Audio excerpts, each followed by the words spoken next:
Hi, welcome back to the UPRAWR Podcast. Today's guest is Jamie Osman, who owns his own record label and management company. Jamie was really crucial in helping propel bands like Deaf Havana and Lower Than Atlantis, and in doing so cemented himself as a real pioneer of the UK rock scene. We talk about how management works, how Jamie got started in music and management, and we also touch on his own personal podcast.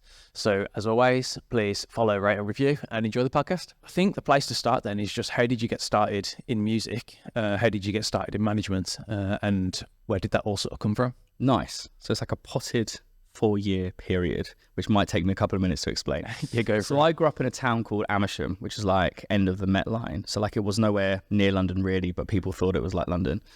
And there was like nothing going on when I was a kid. So it was like me, my friend James, and we'd go watch Cheshire United play like shit football every week. And then one day I saw a flyer for this gig. And I like loved music, but I'd never really been to like a gig or a rock gig or anything like that. And we went to like this Cheshire Youth Centre, I think it was, that had this gig on. And I was like, oh my God, like I found my people, like I found this gig. And it was amazing. And it was like, I can't even remember who played. I want to say something like Fire Apple Red and like that kind of era of like kind of post-hardcore, I guess you'd call it, in like 2002 or 3. So this is like a long time ago now. And I just went religiously every week. And it was ran by this guy called Rafe under like the premise of, I think that the name of the company was Ultimate Solution. And I went and I met so many amazing people and it inspired me to be in bands and play in bands, and all my friends would go. And he'd built this like incredible community across like Amersham and Cheshire and all these towns for kids that kind of weren't old enough to go into London to see bands, and bands were still coming through. So I think I saw Shikari there for the first time in 2004, sort of Bring Me there. And all of a sudden I was like, holy shit, like I found my tribe. So I kept continuously going, playing in bands myself. And then really tragically, Rafe, who ran it, passed away due to an asthma attack in like 2005 or 6. And all of a sudden the gig stopped and it felt like the community had stopped. So a couple of guys took it over, ran it for a bit, and then the kind of, I think they were probably in their mid-20s, like life got in the way. So I just started helping more and more and said to his mum, like, can I kind of start doing this? You know, and when we set up like a charity in his honor, and I started putting his gigs on. So that was 2006, first bands, I was 18. First bands we put on were like Skirt Box, Out of Sight, Young Guns, if you remember them. Yeah. And from there, I just started doing more and more. And it started, you know, we started doing like Architects, Johnny Truant, Sixth, Shikari, Yumi, Havana, Waito. And I started meeting all of these bands. What sort of size venue was this? It was anywhere between like 300 to 500. So we ended up doing like Wickham, Reading, Amersham, Chesham, Berkhamsted, Aylesbury.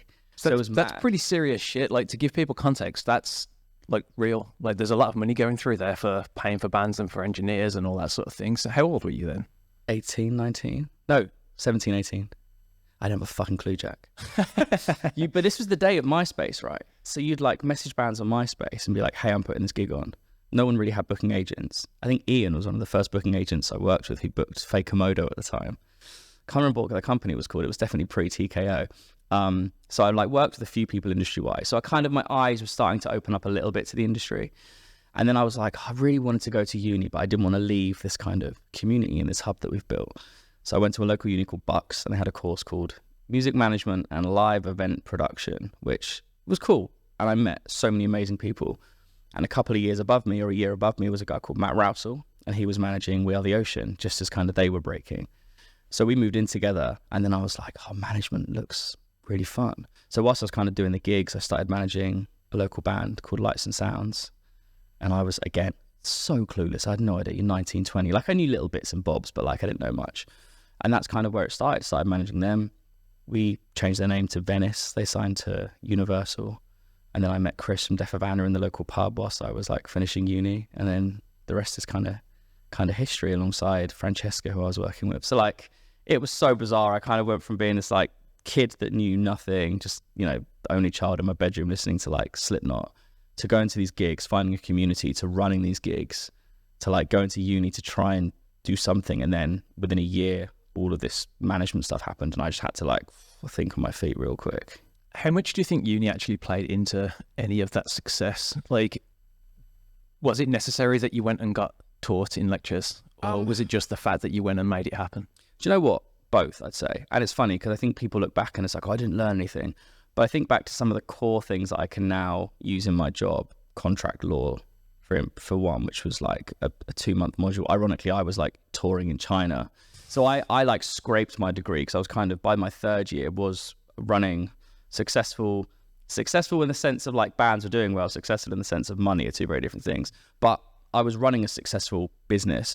So I kind of like had to do loads of stuff on the road, or I was traveling, or I was touring. So I'd say it was valuable in the sense that a lot of the nuts and bolts stuff like dealer price, a lot of the law stuff and learning about that was really helpful. Contract law was really helpful. But for me, it was just the community, the people you met around that area. And I was so lucky, like growing up in Bucks, that era, we had bands like Tonight's Goodbye, who obviously became Futures and became a wonder. Out of Sight had signed to Slam Dunk Records. Young Guns had literally just started blowing up. Obviously, a couple of the Havana boys were living locally, so got to know them really well. What other bands do we have? Kill the Arcade, which became Wolf Am I, which became Brother, and they signed a major record deal. So there was this kind of hub of bands within that sort of Beds, Hearts and Bucks area, I think, that were doing well. So I feel really grateful that I stayed in that area because we just built this like crazy community. Yeah, that's awesome. I mean, I guess it's a little bit lucky that all these bands were there, but at the same time, if they hadn't have been there, with how enthusiastic you were about it, I guess you would have just sorted them out. Yeah, I would have figured. I always think that, like when I think back to bands we were bringing in when I was doing those gigs, it was pretty crazy. Like I remember booking Architects at the Face Bar in Reading, and that just seeming crazy. I mean, to where Architects are now, obviously it's nothing, but at the time, doing Architects in the Face Bar in Reading was crazy. And bands I love, like Johnny Truant and stuff like that. So yeah, I think you're right. I'm always a person that comes to a perspective of like, I know how awesome it is to have had a near 20-year career doing this job. So I always consider myself lucky, but sometimes you do have to flip it on its head a little bit and be like, obviously there was a hell of a lot of hard work that went into it as well. Yeah, I think that always gets sort of brushed under the rug. People don't want to talk about the hard work because then it sounds like they're bragging. Yeah. But actually that's really necessary, and that's the difference. I think a lot of the time there is luck to it, but I think the hard work is what makes somebody, that gives somebody the 20-year career rather than like 5 years of they happen to live next door to a band. Yeah. So so true. I mean, how did it move then from that into working with Red Light, which Red Light Management is a huge management company from what I can see? Yeah. So that first 5 years of management was crazy because Venice signed to Universal and got dropped really quick. So I thought, okay, we're 20, 21, we've just signed a major record deal with the first band I've ever managed. Like, this is it now. You're naive, right? You're like, this is fucking, like, we're fucking on it. And at the same time, I had Havana, who was signed to Wolf at Your Door. They were flying, like Ryan had left Havana, James had kind of taken the reins, and we put out that song Smiles All Round in 2010. That kind of changed the game for them. So that was in a really good spot. And then I met this band, Francesca. I don't know if you remember them. I don't remember that. Incredible. Like, still to this day, my biggest career regret is they didn't go on to be huge. But they'd gone from like zero to like selling out the Borderline in London, which is like 300 tickets in like a year. So all of a sudden, I kind of had these three artists that were doing bits and bobs. And Havana was an interesting one because we left Wolf at Your Door and signed to BMG. And again, I was a baby. I was like 21, 22. And the idea of that BMG deal was that rather than sign a traditional record deal, which I've seen had gone really wrong with Venice, like signed and dropped, and we all thought we were going to make it, and that was just fucked. The BMG model was this kind of new idea called Masters model, right? So they signed the band's publishing and gave the band an advance for publishing, which they could live on, and then essentially funded the manager to go and put the records out on a much friendlier royalty. And they kind of knew that if the manager and the band had a real vision for what they wanted to do, like they could support it and do it in a I guess a much more artist friendly way. So we did that in 2011 with Fools and Worthless Liars, which was kind of Havana's breakthrough record, and that was like the best campaign of my life. Like I loved it. I was so involved, like in the studio, just every single bit of it. And then that record bizarrely never top 40'd, but to this day is I think done 59,000 units. So it's their most successful record, but never top 40'd. And then we went on to do Old Souls with Havana in 2013, which flew into the top 10, and the band was headlining the Roundhouse, and we're playing with Muse, and all these crazy fucking things were happening. But it's around that time that I was just like a little independent manager, like just left uni in my bedroom, you know, in my shared house. Like, to be honest, until like I was about 20, 21, I was still working like night shift at a call center to like make money to then do management during the day, because as a manager you make 20% of profit. Well, if there's no profit, like what are you living on, right? Yeah. But I knew I wanted to do it, so I was like, whatever it fucking takes. I'd worked at Costa, then I'd worked at like House of Fraser selling tellies, with Gus from Young Guns, ironically. We worked together whilst we were like hustling, and then did this call center job. So then kind of as Havana were more successful and it was just about becoming like a full-time thing, I could feel that like bigger managers were starting to circle. And it's funny now looking back, I'm 35 and I think fucking hell, like 21, 22 was really young to have an artist like headlining Shepherd's Bush. And I think I did a good job, but I didn't really know what I was doing. Hindsight's a wonderful thing. I'm so proud of what we achieved. But yeah, then I got introduced to James Sandham, who had basically set up Red Light UK with CERN. And yeah, went in there in 2013, which was amazing. And I really loved the ethos of that company because it was like empowering managers to essentially build their own businesses. And, Red Light at the time, I think was looking after like fucking Miley Cyrus and Lionel Richie in the US. UK office was like Kaiser Chiefs and Franz Ferdinand and the Cribs, all bands that, had huge success the last 10 years.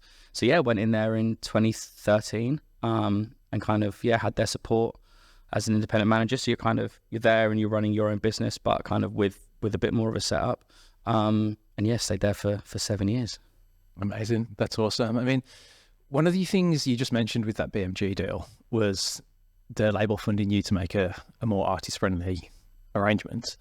One of the other guests we had on that was from a record label said that one of the things that he's always wary of when he's dealing with a new band that has a successful manager is there's a difference in the business that is the band and the business that is the manager.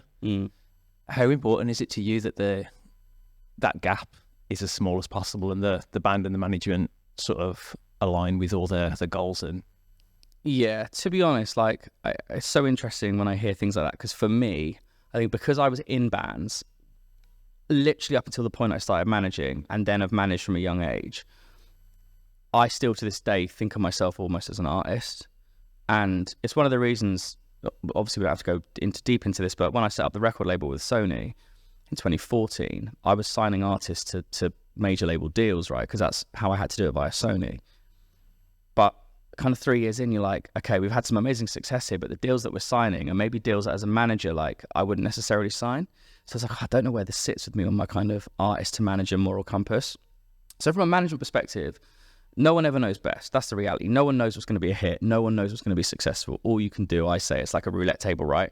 And my job as manager is to reduce the risk. So rather than putting everything on like red 17, you're going, okay, well, we'll reduce this risk to maybe 50-50 and use experience and knowledge to do that. So I guess like I've never gone into a record label scenario as a manager to extort, because I feel like a successful relationship should be one in 10 years time where you've done 3 records together and you're sat around a table and like, fuck, like we went from here to here, like how amazing is that?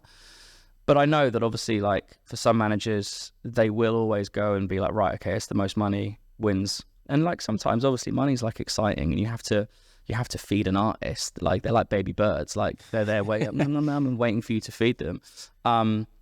But for me, it's always been like, right, let's sit down. If we've got a couple of, if you're lucky to have an artist that's got heat and you've got 4 or 5 options on the table, let's work out like, because it doesn't matter, like the A&R person might be throwing the money at you, but like who's marketing, who's doing the social media, who's actually got the strategy?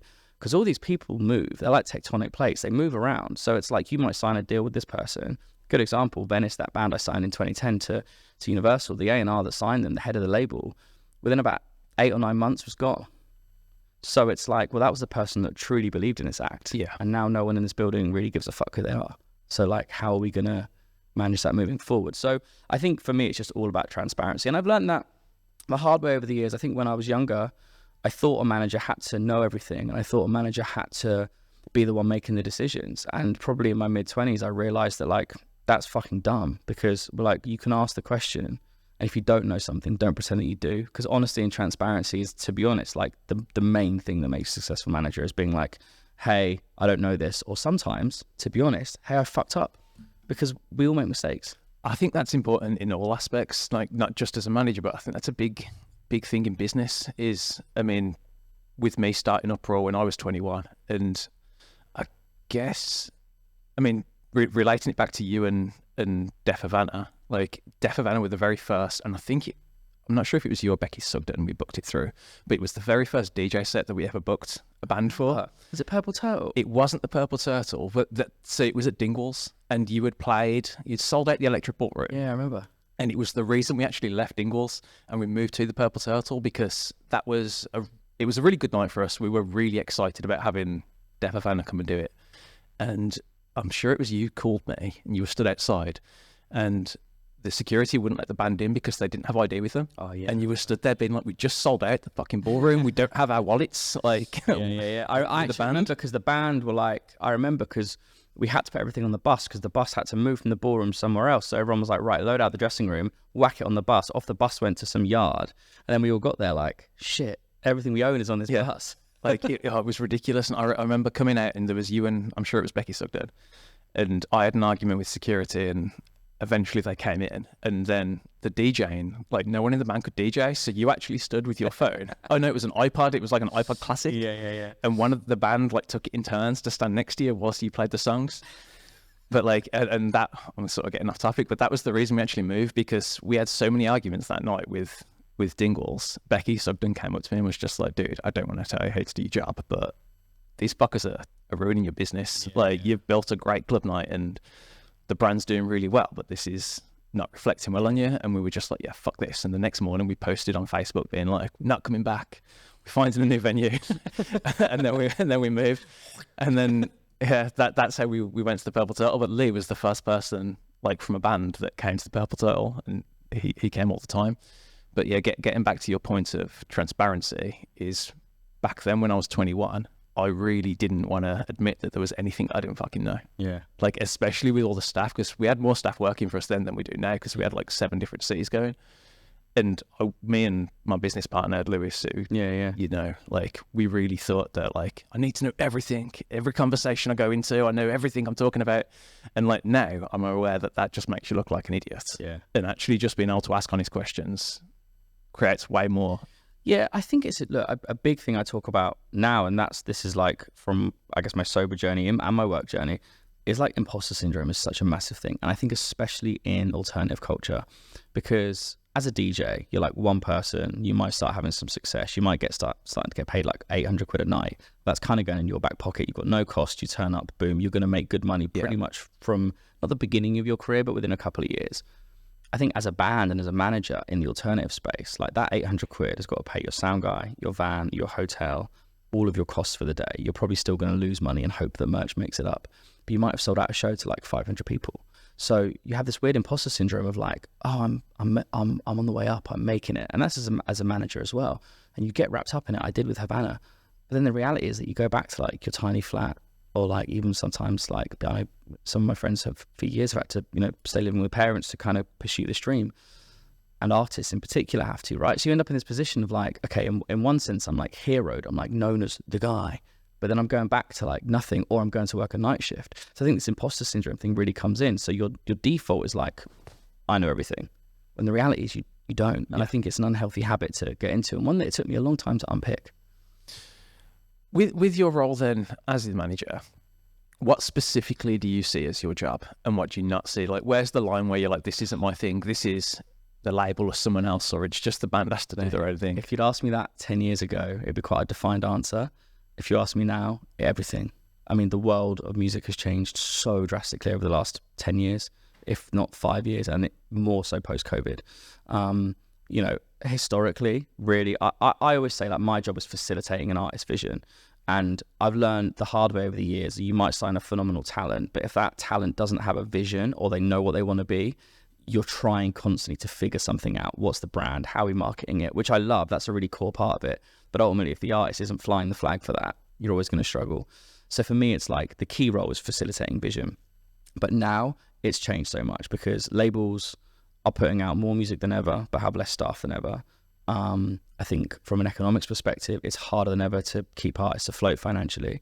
I think from a perspective of like radio, well, that doesn't matter as much as it used to. Like radio broke Deaf Havana. Like that was probably the sole reason that they broke through was Radio 1.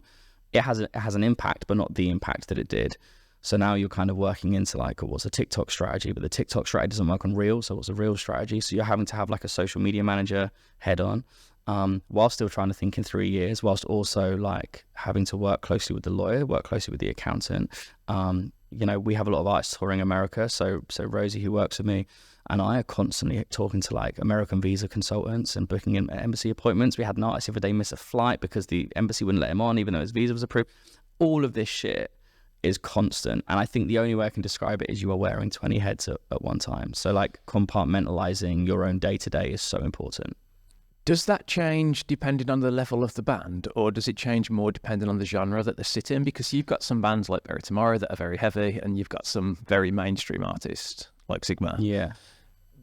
Where does the genre dictate sort of where the job changes? I think it changes in terms of who you're dealing with and how you're dealing with them, because that's the other thing, right? You're wearing these 20 heads all the time, but then within those 20 heads is also how you communicate to the artist, because one artist might like to be dealt with in a certain way. One might like to be dealt with over email, WhatsApp, calls, texts, carrier pigeon, whatever the fuck it might be, right? You have to change that. So I think in terms of being a good manager, what I've learned now is like, well, I wouldn't say good manager, an more experienced manager. It's not up to me to judge if I'm good or not. But essentially, as long as your values are strong in what you do, so it's like I try to do everything with honesty and integrity and transparency. That's like the three pillar stones. I'm like, okay, they're my cornerstones of how I'm going to run my business. Essentially, I try and do it as close as possible. So try and make sure that I'm managing everyone in the same-ish way. I have the same relationship with the labels, but it's so nuanced, because dealing with a dance label out of America who might have 50 releases that week versus a label at Sony who have only got one and it's yours and they're really focused on it. There's different levels of care and attention, but ultimately what you have to make sure is that you're looking after the artist's interests in all of those. And it's knowing when, I once had criticism from an artist. They're like, you're not a dick enough to the label. And I was like, they haven't done anything wrong. So I don't like this notion of like a manager has to walk in and be like, my client needs this now. It doesn't get you anywhere. I'd like to think I'm still sat at this table, 17 years after I started, because I'm fair. I'll be firm if I need to, but firm but fair I think is key. But yeah, I think like in terms of wearing different hats for different artists and different genres, it depends. Like obviously the bigger an act gets, you'd think the more work there is, but to be honest, some of the most day-to-day work I do is on my baby acts, because they need that love and that care and attention, and they need that kind of real granular detail. If you've got an artist that's touring but they're only getting paid 60 quid or 70 quid a night, you've got to make that work a little bit more than like, say, a big artist. Bury Tomorrow is a good example, who like I'm really across with the band and the accountant and the tour manager, but there's a whole team of people there working with me that we've put in place to kind of make sure that goes as easy as possible.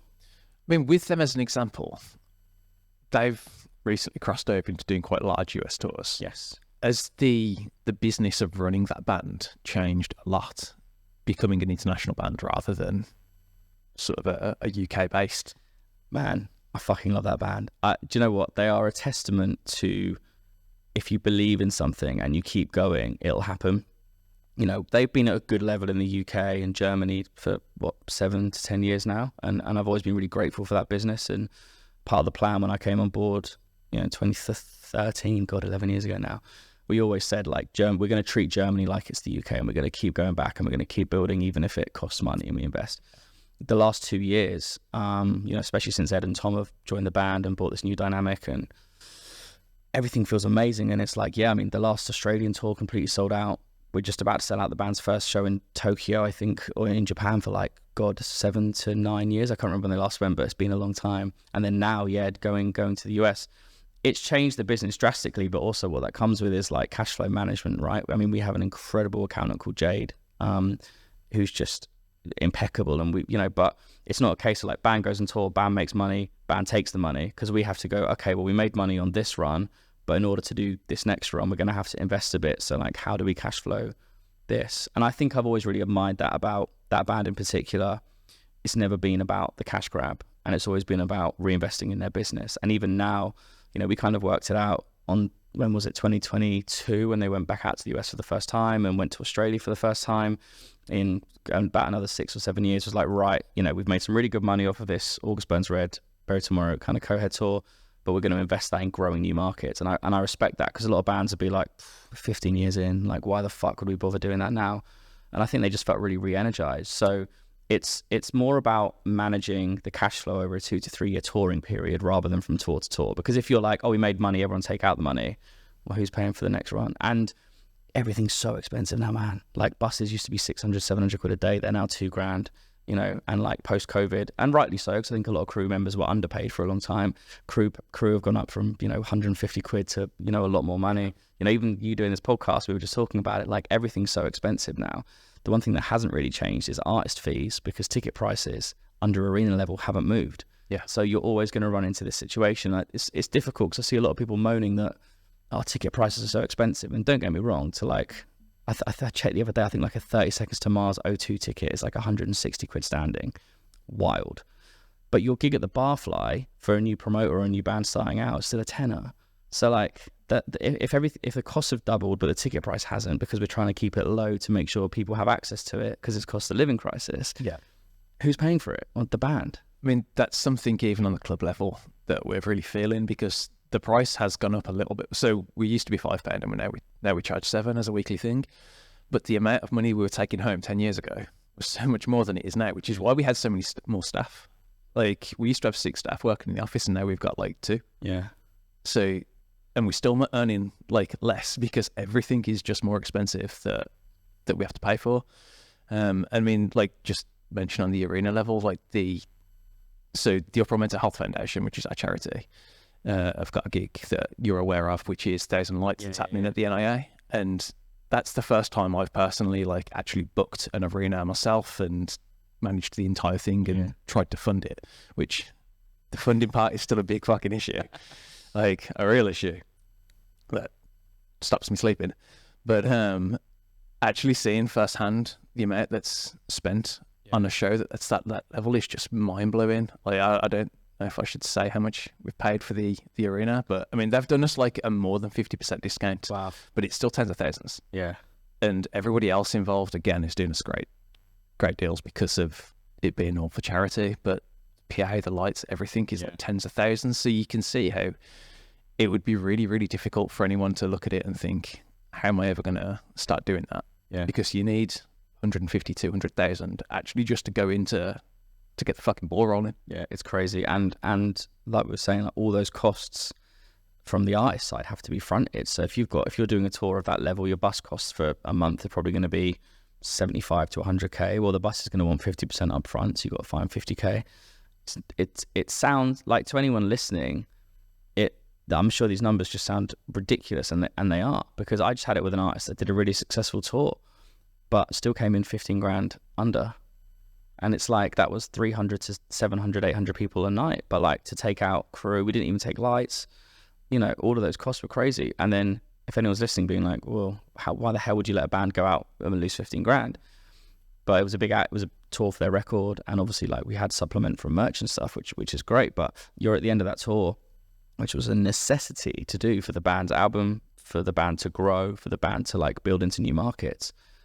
But I've earned zero money, and the band's earned zero money, more importantly.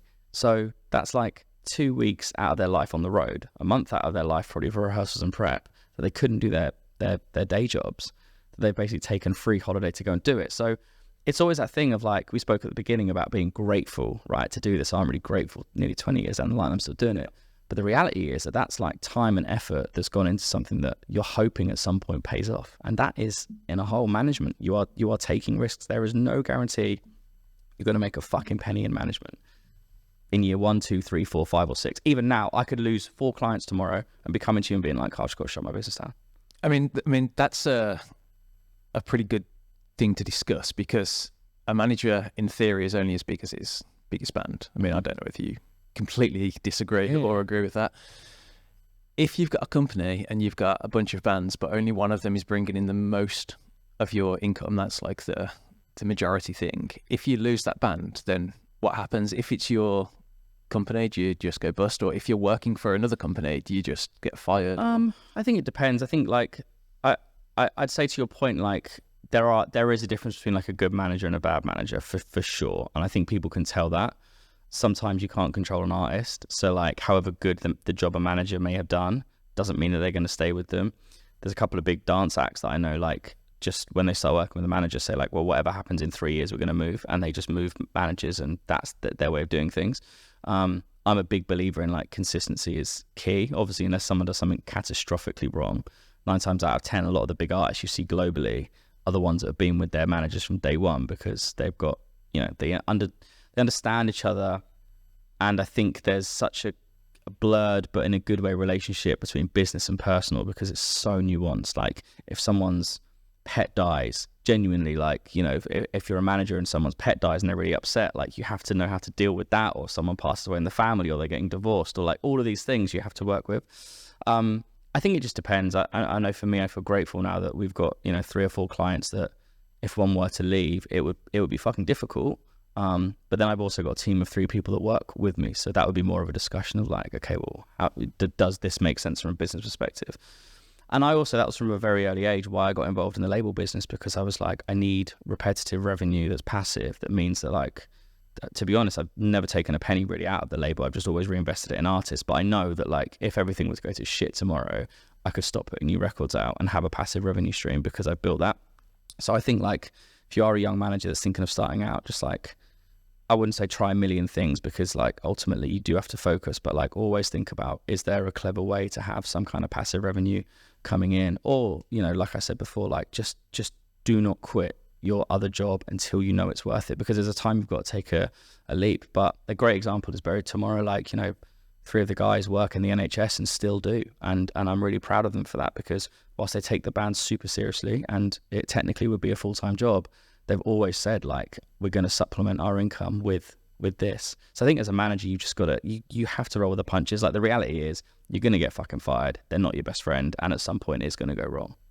Like, honestly. But it's how you deal with that. It's how you deal with that. You know, I've been fired so many times over my career. Sometimes I think for bad reasons. Sometimes I think, yeah, fair. But ultimately, like, you just have to deal with that and take it at face value.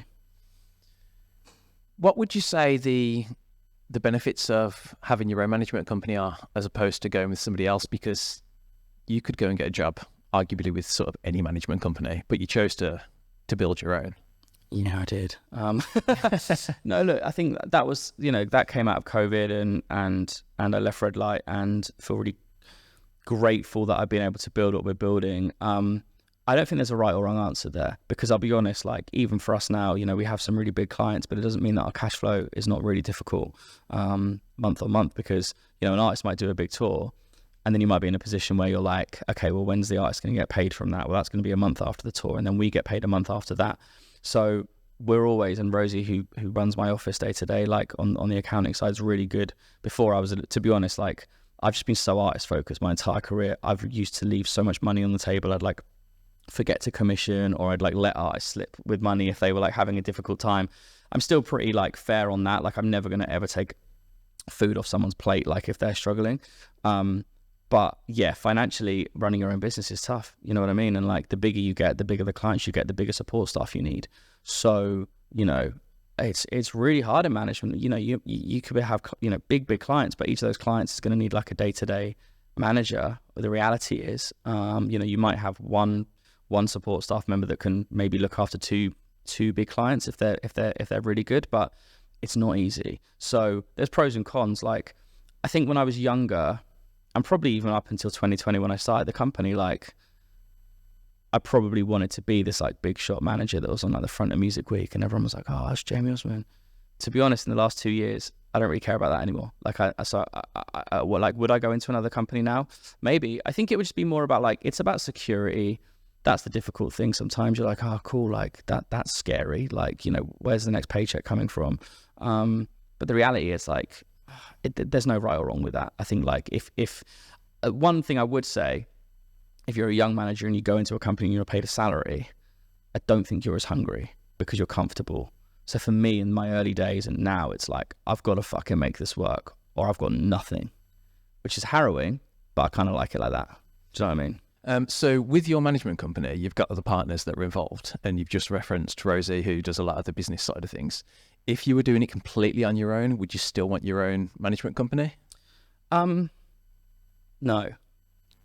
You know, I brought Rosie on board in 2021, I think, for that reason. Like, you know, coming out of Red Light and doing a year of COVID on my own, I just knew that I couldn't offer the best service to my clients without having someone there to really support me on the nuts and bolts. And she's phenomenal at making sure everyone gets paid, making sure that we get paid, and making sure that there's like an actual planned cash flow.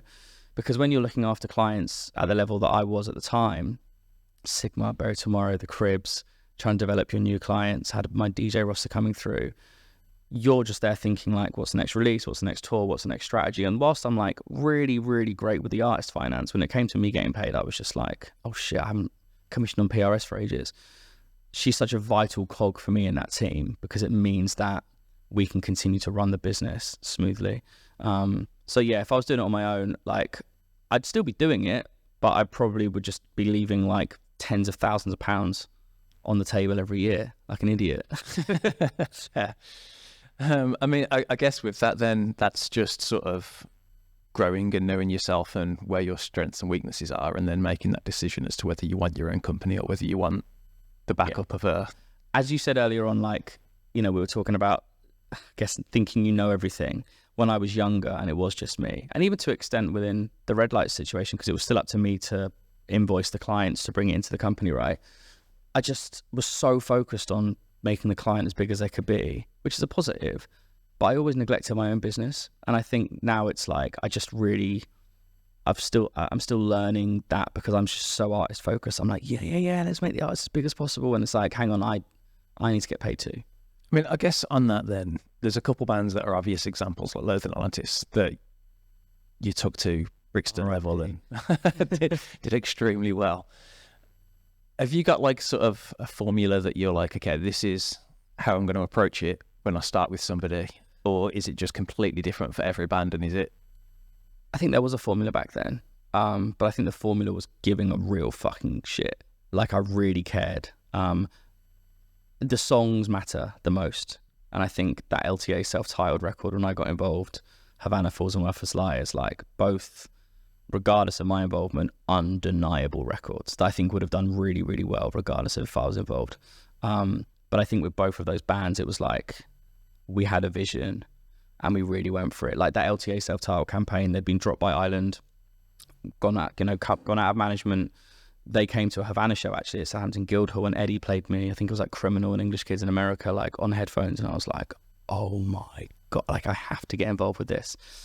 And I think that was similarly to with Havana, where like I wasn't the label per se, but they'd given me the money to work with Danny from BMG and like really go and do it. I'd just done my label deal with Sony at this point. So the LTA thing was like, right, like we've done this with Havana in one guise. Now I feel like as a manager, because I don't believe in double dipping. So like being a manager and owning the repertoire, I never ever commissioned any money off of the money I gave LTA for records, right? Because you can't like own the rights and be taking the money. That's fucked. But I think like being so entrenched in that campaign, because I was like, I've got so much skin in this game. It was the first release on my label. Like I had a real point to prove. So I'd stopped working with Havana. So I think subconsciously I was like, fucking come on, let's go for this. And like we just went for it with LTA, and it was crazy. And bizarrely, it was 10 years ago yesterday that Here We Go got premiered on Zane Lowe. It's the hottest record in the world. Awesome. And the beautiful story of that is that song wasn't even on the album. It didn't even exist until about 5 weeks before. The album was done. Dan Lank had finished producing it, gone off to Neil Averon to mix it. And Mike and Dan were just like fucking around with some B-sides and sent Here We Go. And then everyone was like, oh my fucking God, this is the song. So we like rushed it, sent it to Hayley Cod, the radio plugger, sent it to Zane Lowe. He loved it. It was hottest record. And then literally within like 6 weeks, it was on the radio on A-list, and the band went from, we did an underplay show at Dingwalls, and then that whole campaign just went like crazy. And I loved that period of time. But I was 25. I mean, that's so exciting though, isn't it, when you're seeing it happen? Especially when you're young and it's the first time you're seeing it happen to that extent and that fast. Like, it was crazy. And I just joined Red Light as well. I think I was a year into Red Light. So it felt like, you know, the new kid they'd brought in who was like, I was like 15 years younger than anyone else in the office, or 10 years younger. And I felt like I was not proving something to them, but as in a good way. I was like, oh, I'm fitting in. Yeah. I'm doing what you guys have done. And yeah, it felt really, really good. But yeah, I can't believe that was 10 years ago. It's crazy. But this is the thing, like now if I was to meet like a 24-year-old manager, I'd be like, fuck man, you're so young. Like, you know, how's it going? And then I think back to me then, and I was like, oh, I'd like done Havana. That's what's crazy. Like I'd graduated from Havana at 24. So what happened with them? How come you weren't working with them? They just kind of, I think it come to like a natural end. Like we'd had such an amazing few years. I think I was too in it, if that makes sense. Like I think from my perspective, I I'd been there since 2009, 2014, so it doesn't feel that long, 5 years, but we've done Old Souls, we've done Fools and Muffers Liars, and they were like my best friends. And I think coming back to what we were saying earlier, I was a fixer with a lot of that stuff. So I think there was probably times when I should have been like, hey, this is really fucked, or this isn't working, or this isn't good. Whether that was like accountancy or tour stuff or whatever. And I just think I was young and naive, and I probably wasn't like, hey, like we need to have a conversation. I was just constantly trying to fix.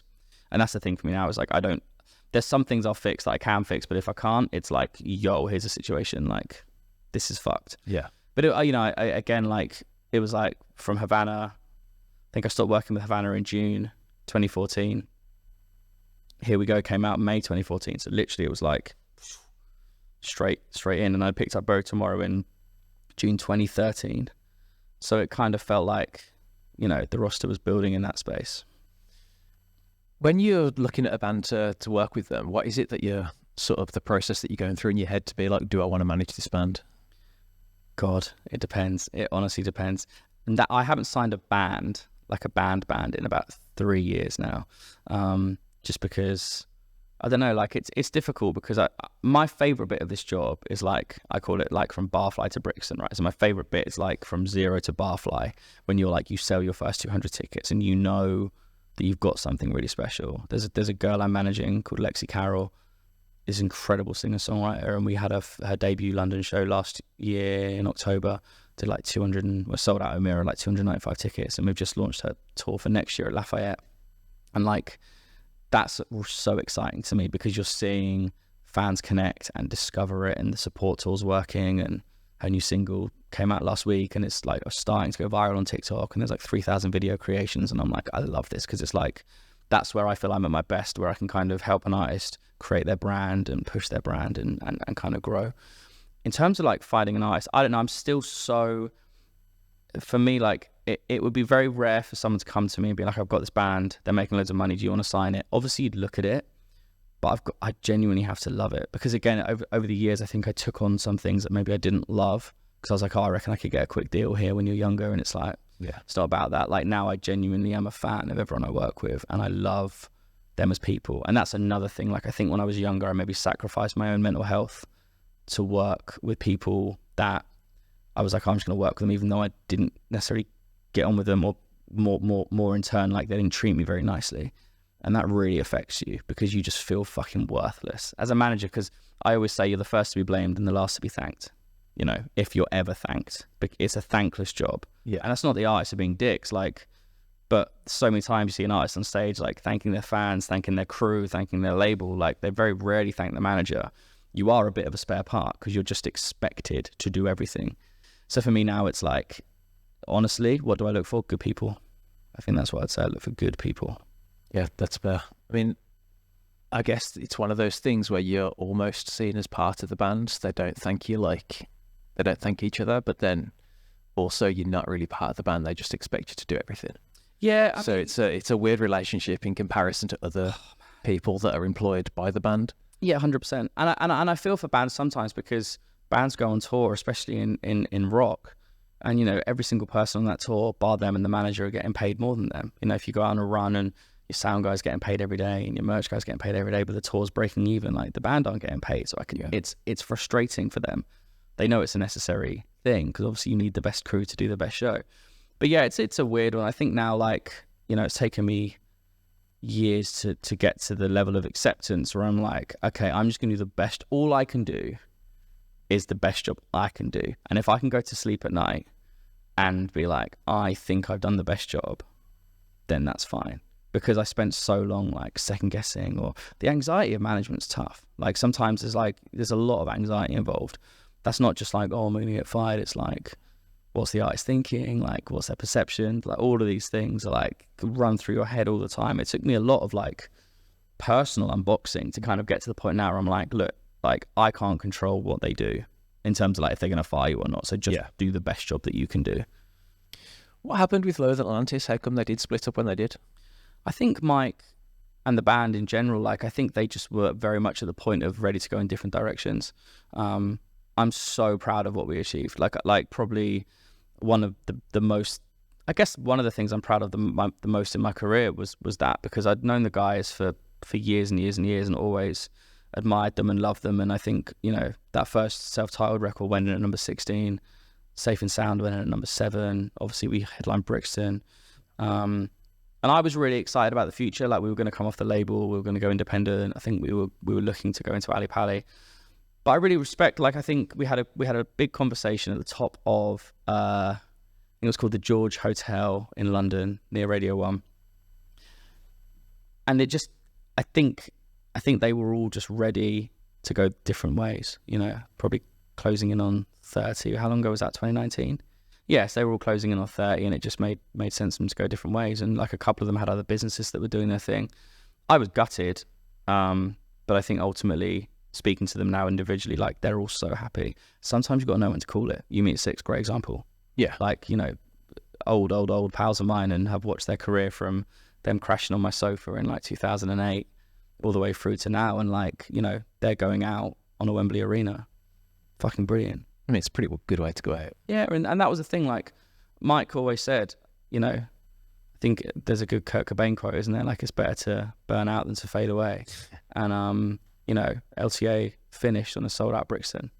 And I think we knew at that time, like, we were kind of rode the cusp of, like, LTA came through, Mallory came through, Brocco came through, Shikari were already there and smashing it. But, like, radio had changed so drastically, and radio is what underpinned Lower Than Atlantis' success on those last 2 records, and pretty much what drove that first record. Like, I think we had 4 Radio 1 playlists, and it really did take the band from like Dingwalls to Brixton.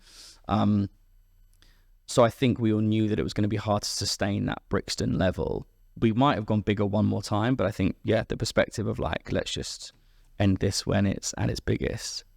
Who knows? Like, maybe they'll come back, you know, and do a reform, but I don't know. I mean, there's a lot of bands now that are coming back for their reform tour and stuff like that. So, mate, Mallory were awesome at the weekend. I went to see them at Slam Dunk. It was so good.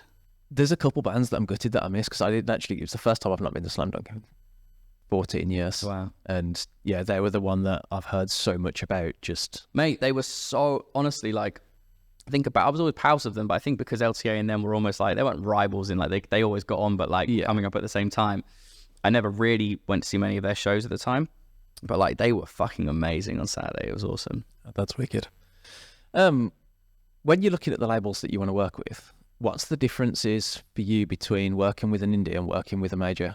Now you've done both. God, I mean, and now it's threefold really. So you've obviously got major, indie, and then what I'd call label services, like distribution. Yeah.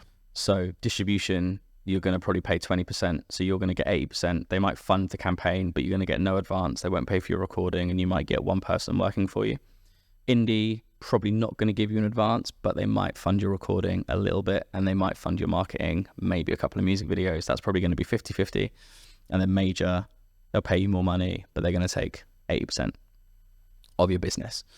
It really depends, because I think like in old money, you'd always go to the major. That was always a thing. Like, remember when we were younger, it was like, oh, major label deal, and like the glittering lights and, you know, all the big advances and stuff. Like, they exist now. It's bizarre. Like, I always see major label deals now are either like millions of pounds because the act's like so viral on TikTok, people are spending like crazy money, or they're not really signing a huge amount, or they'll sign it for quite low money and try and develop it over a 3 to 5 year period. Honestly, going back to the convo we had earlier, it truly depends on the people. You know, there's some incredible major label people out there, like absolutely incredible. Is it right for every artist? Maybe, maybe not. I mean, Bring Me, good example, been with RCA for 13 years now and continue to just have incredible success. But some of my best relationships with people are still within the majors, but I haven't actually signed a major deal in quite some time. But yeah, it depends on the acts really, like, and I guess what you're getting internationally, because some independents, although have a smaller footprint, have more satellite offices globally. So I'd think now, like, what markets do well for my artists? Well, Australia and New Zealand are really good. The UK, obviously mainland Europe, Germany in particular, and the US, they're probably like the 4 markets that I'd focus on. So if you have a really good independent, a great example is a company called Network. You know, they're a big independent, but they have satellite offices everywhere, but their deal terms are like super fair. I was chatting to one of the guys the other day, actually. They have like a fund in all their deals now for like artists that's just like a non-recoupable like few grand for artists to go get like therapy or like singing lessons. Or I was like, that's really cool. It's like, you know, kind of self-improvement. And then the label services, which I still love, you know, the Kids in Glass Houses who we've just signed for management, you know, we're doing their new record through a label services, and that's me and my colleague Mark. You know, he used to do the band's press like 15 odd years ago. We know the band inside out. They're really good friends. Rather than go and do like a traditional label deal, it was like, right, we'll just do this ourselves, and we'll do this as a team, and it's a joint venture with the band, and you know, we'll fund it, and the Orchard will distribute it, and the band are really invested, and they're helping making the music videos, and they're building the sets, and like they're really involved, and that's really good fun as well, because it feels like you've got a big band but you're kind of all back in the trenches and you're a team. So I think all of those things, like, it feels whatever's best for the artist. I think Bury Tomorrow with Sony, you know, Sony have done a really good job in Germany in particular, like moving that dial. So that relationship's been really good. Whereas a lot of metal bands will sign to a traditional kind of independent metal label. So I guess whatever shoe fits, really. If you're going to go with the label services, is it really important that the band is much more involved? Oh, mate, the band has to be so involved, and the manager has to know what they're doing. That's, you know, and I'm grateful and lucky. I should stop saying that. I'm grateful that I've had my year's experience doing firstly the BMG thing and then running a record label, because I'd say I'm equally as label, I hate using the term exec, but like label owner as I am manager.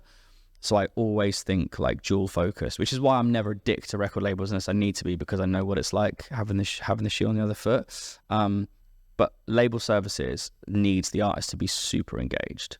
You know, you can still hire people. So with label services, you know, a distributor might give you money for marketing. So you can still hire third-party teams, whether that's radio, you know, social media, marketing, etc. But you need the artist switched on. You need, to be honest, in this day and age, the artist can't take their foot off the gas at all. Like, the artist has to be leading the campaign, because ultimately it's their music that they're putting out there. You just touched on being a label exec as well as a manager. Is it possible for you to run both your label and your management company full time? Yeah. And that's what you're doing. Yeah, at the peak of my label success, you know, we had Tonight Alive, Water Parks, 3 Days Grace, LTA, Father Son, Black Peaks, Arcane Roots, all on the label, whilst I was doing, you know, LTA, was just getting into the Sigma business, the Cribs, etc. Bury Tomorrow. So I felt really, really well positioned there. How were you able to set that up and sign all those bands? The label? Yeah. So off the back of my success with Deaf Havana, I got introduced to a guy called Ian Dutt, who was running, at the time it's called Sony Red, which is like Sony's independent distribution arm. And I think he just liked what I was doing, and we met and got on really well. So he was like, cool, we'll start a label together. So they funded me. I didn't own any of the rights, so like Sony owned the rights. So it was kind of like a glorified A&R marketing guy. And I just had this incredible guy called Ali Tant, who was like he was at a label called Dance the Radio up in Leeds, which had done like Pigeon Detectives and stuff like that. And he was working there, and he was also working across a bunch of other really cool stuff. So him and I kind of like spearheaded it. And yeah, LTA was the first signing, Arcane Roots, Father Son, Black Peaks. Fucking sick. I fucking loved it. And then we started picking up some other kind of internal stuff like Saves the Day, 3 Days Grace, Tonight Alive, Violent Soho, which is a sick band from Australia. So yeah, it was like it just went from 0 to 100 real quick. Now I run an independent label. Like, it's difficult because your cash flow is your cash flow again, right? So for every 50 grand you make, you're probably spending 60 because you've got to keep it going. Back then, I'm really grateful to Ian, because it was almost like, I mean, it wasn't monopoly money. We had to make money, but it was like, yeah, I want to go sign this band. Cool, go do it. Oh, LTA's smashing it. Can we put another 10 grand into marketing? Yeah, go do it. LTA's album's coming out. Can we take over the Monarch in Camden and turn it into a pub called the Atlantis? It's going to cost 10 grand. Yeah, do it. Now, marketing is very different because you're funneling everything into socials. Doesn't really exist like we did it back then. But it was amazing. We were like, I just think we did really good campaigns, and Ali and I were like super in tune and would speak 20 times a day. But I don't think it took away from my management, because ultimately, I was like really focused on LTA, so I was wearing two hats. So actually, like, I was probably doing a better management job for them than I would if I was signed to another label.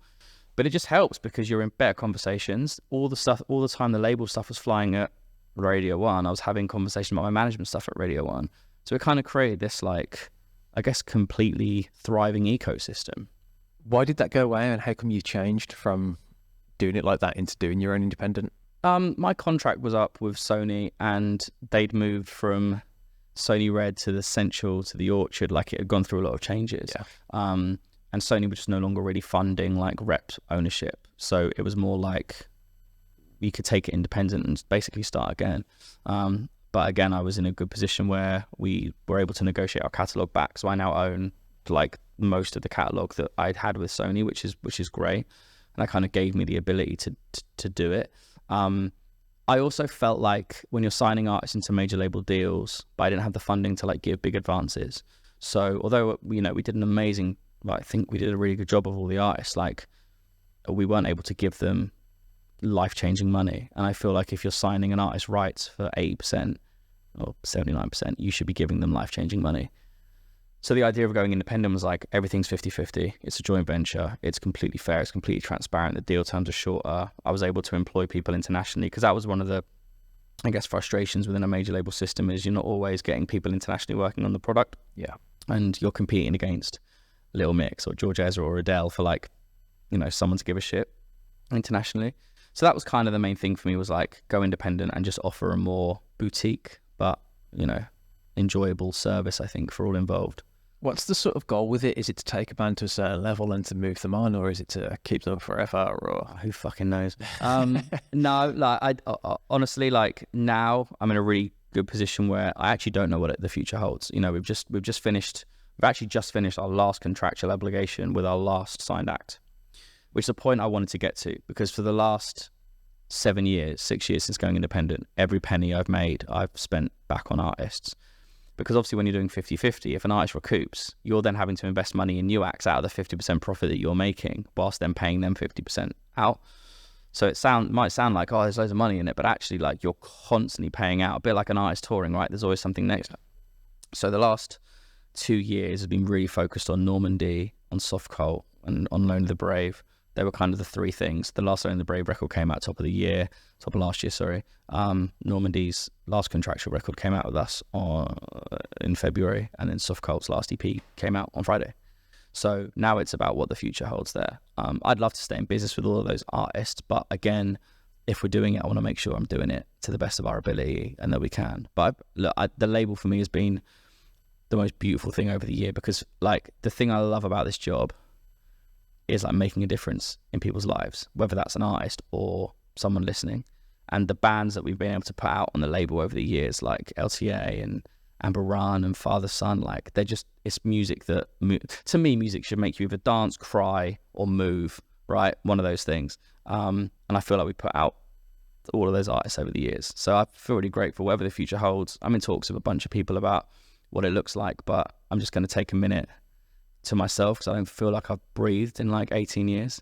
Yeah, it's been like figure out what's next. Full on from day one. Yeah. I mean, I guess with that sort of idea of making the difference then, is that where you decided to do the podcast? Because I would have thought some of the lessons that you've learned from being a manager, you've taken into the podcast, because you've got a very successful sobriety podcast. Yes.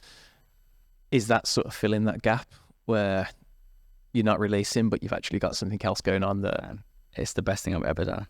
Like, honestly, it's really odd because in my journey of quitting drinking, I was like, obviously I've gone introverted, but I'm way less about, like, you know, I said earlier on about wanting to be like the guy in the magazine, like the manager.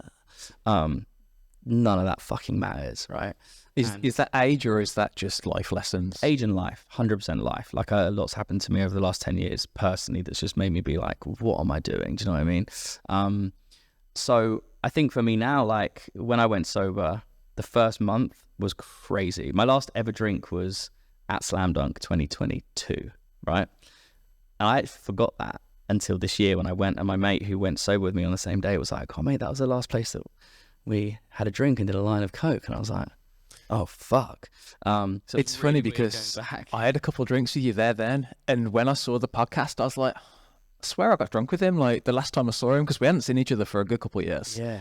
And that really threw me, because I was like, man, I swear, was I just so fucking drunk that I didn't notice? Like, mate, but honestly, so yeah, I thought I'd do a month, and then a month turned into 60 days and 60 into 100, and I just felt it was like this cloud had lifted. It felt like everything was laser focused. I was just so inspired. So literally like a month into my sobriety, I met Tom, who I did the podcast with, at Caroline Flack's Memorial Festival in Reading. And I was like, mate, we've got to do a podcast. And he was like, mate, you're a month in, like, come on, chill. But I knew that I knew that it was like a life hack for me. And I felt like in the sobriety space since I've gone sober, there's so many amazing people, but so much of the literature that's out there and the podcasts that were out there didn't feel so relatable to me. They felt really like go to the gym or like do an ice bath or like invest in crypto, bro. There was nothing that was just like, do you know what? Like you can change your life. You might feel a bit better. And actually like sometimes it's going to be fucking hard. So I just wanted to have like honest, raw, real conversations that just like summed up the journey. And it's not for everyone and it might not be for everyone. And it's very much like not addiction focused and it's just fun and it's raw and we have a laugh. But yeah, I mean, we're less than a year in and it's like, it's changing my life. And that to answer your point, sorry, I went on a TED talk then. To answer your point, like that's what's giving me all of the things I think I've been lacking in life, which is purpose. Because if each episode helps one person, it's more than I could ever ask for. Is there a focus for each episode? No, never. So we have an arc, a narrative arc. So we have different guests on each episode. And I think, again, like a lot of the sobriety podcasts I listened to or had listened to were like, what's your darkest moment? And it just goes straight off a cliff with people. And I felt it's like, well, that's cool. And people might relate to that. But like, no one talks about like why we drink. So we just start with like, what was your first memory of alcohol in childhood? And some people say, oh, I was in the pub with my family, or I was at football with my dad. Or some people say like, oh, my parents were alcoholics. It can start in a dark place. But it gives this narrative of like how alcohol had a function in our teens, in our 20s, in our 30s, or whenever you chose to go sober. And we always talk about this kind of idea of the good, the bad, and the ugly, because let's face it, like drinking's fucking fun at times, and then it can be bad, and then it can go wrong. For some people, it doesn't. For some lucky people, they can have like 4 beers and go home. Like I could not. So we just try and have that arc, and then at the end, what I was really keen to make sure we did was have some kind of trained insight, because Tom and I just like 2 30-something white blokes, like with a podcast, like who doesn't have them?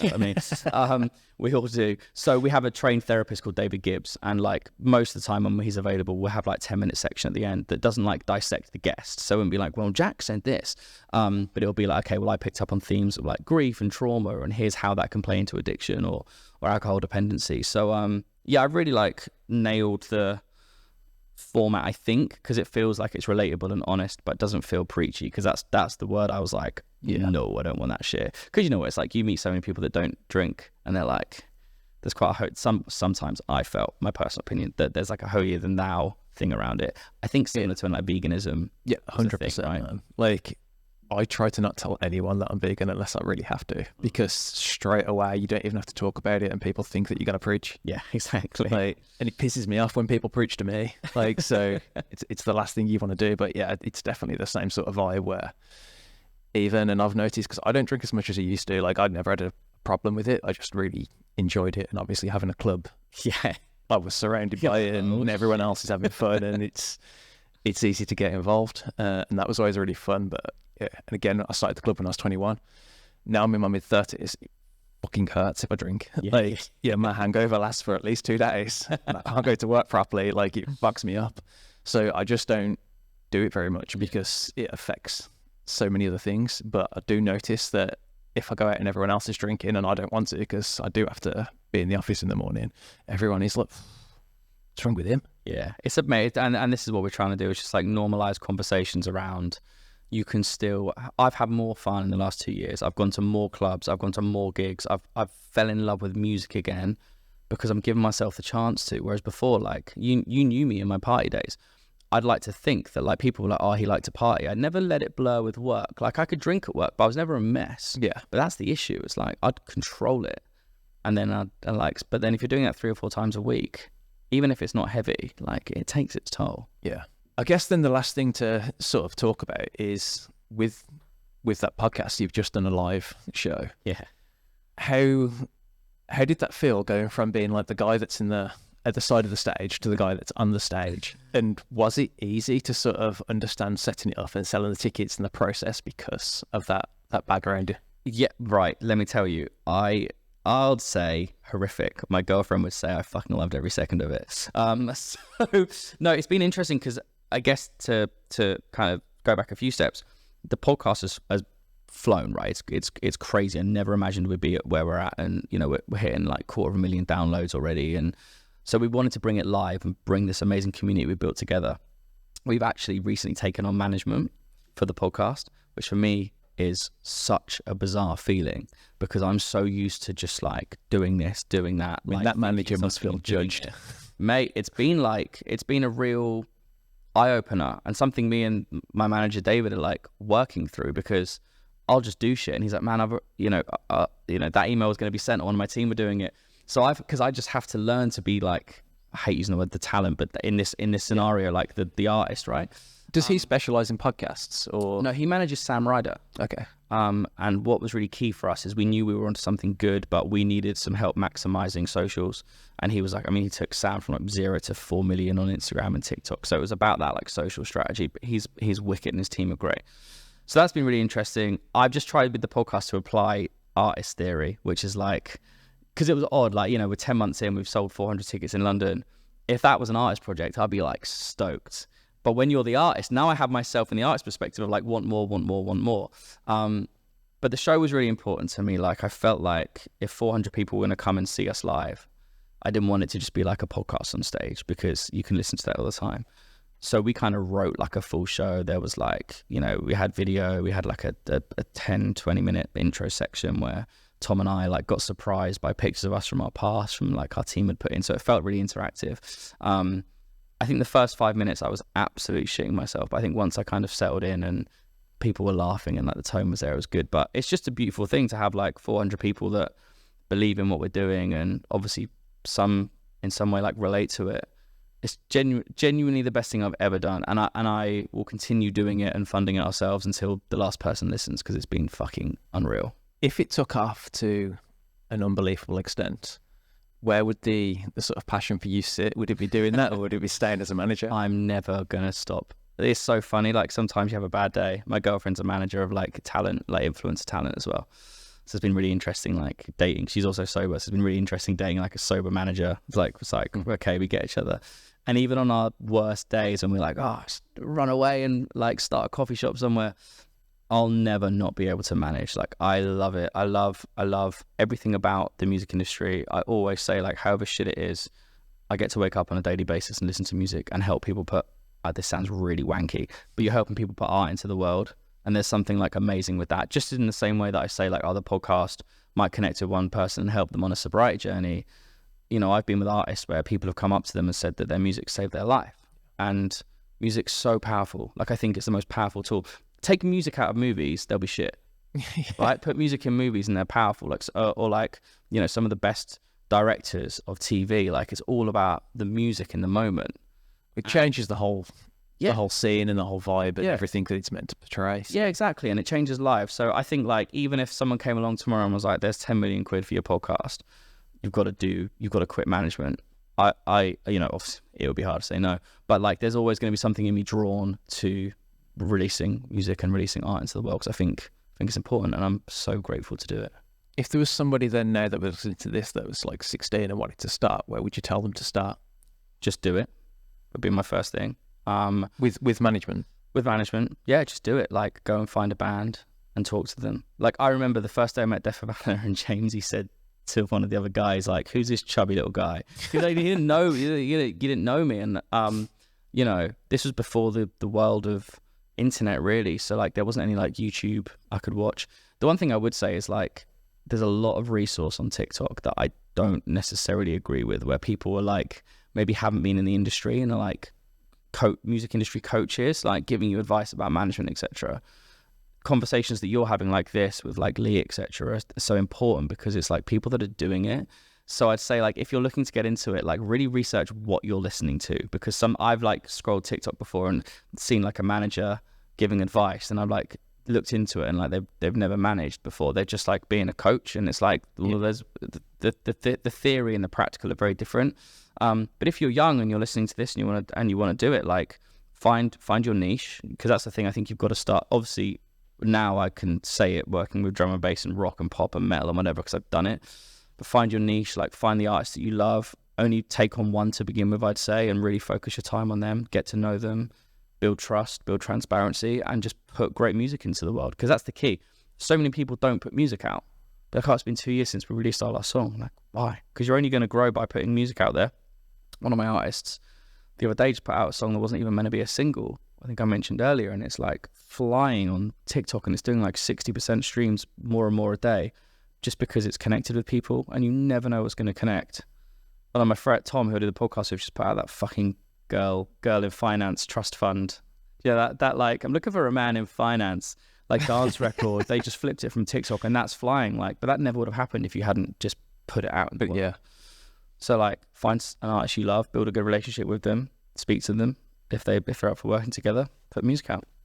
Awesome. It's that easy. I think that pretty much wraps up everything for today then. I really appreciate you coming on. Is there anything you want to promote or tell people where to find you? Nah, honestly, just thanks for listening. I won't say my personal socials, but if you're interested in the sobriety journey, they think it's all sober. And yeah, just appreciate it, man, and love what you guys are doing. So appreciate you having me on. Awesome. Thank you, man. Thank you.